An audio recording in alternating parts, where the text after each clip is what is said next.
महान शिल्पिकार संविधान निर्माता बाबा साहब की जयंती पर उनके चरणों में कोटि कोटि नमन।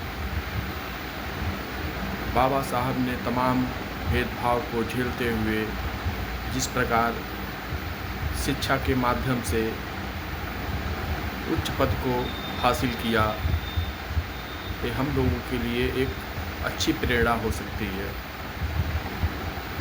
बाबा साहब जब संविधान का निर्माण कर रहे थे, उस समय एक प्रश्न आता है कि वोट का अधिकार किन लोगों को दिया जाए। उस कमेटी में कुछ लोगों का मत था कि वोट का अधिकार केवल पढ़े लिखे लोगों को दिया जाए। बाबा साहब ने इसका खुलकर विरोध किया।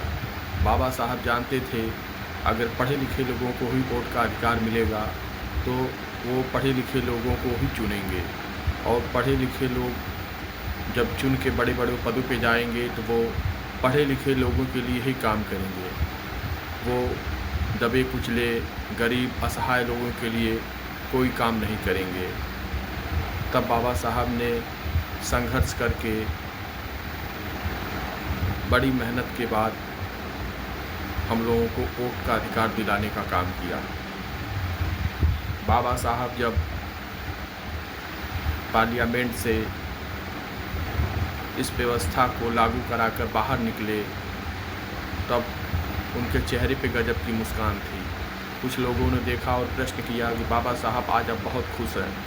तब बाबा साहब ने कहा, हाँ आज मैं बहुत खुश हूँ, क्योंकि मैंने भारत के अंदर एक ऐसी व्यवस्था स्थापित कर दी है, अब राजा रानी के पेट से नहीं वोट की पेटी से पैदा होगा। तब उन्होंने कहा कि आपके लोग असहाय हैं, कमज़ोर हैं। उसके बाद भी हम लोग उनका कुछ पैसे का लालच देकर उनके वोट को खरीद कर सत्ता में बने रहने का काम करेंगे। तब बाबा साहब ने बड़े शालीनता से उनका जवाब दिया कि हमारे लोग असहाय कमज़ोर ज़रूर हैं, लेकिन जिस दिन उनको अपने वोट की ताकत का एहसास हो जाएगा, आपकी औकात एक भिखमंगे से ज़्यादा कुछ नहीं होगी। प्रिय साथियों, आपसे कहना चाहता हूँ कि हमको बाबा साहब के दिखाए हुए रास्ते पर चलना होगा और शिक्षा को ही अपना सबसे मजबूत हथियार बनाना होगा। आप सभी लोग, बाबा साहब ने जो हमें अनमोल तोहफ़ा दिया है वोट का अधिकार, उसका हमें बड़ी सोच समझकर अपने और अपने बच्चों के भविष्य के लिए इस्तेमाल करना चाहिए।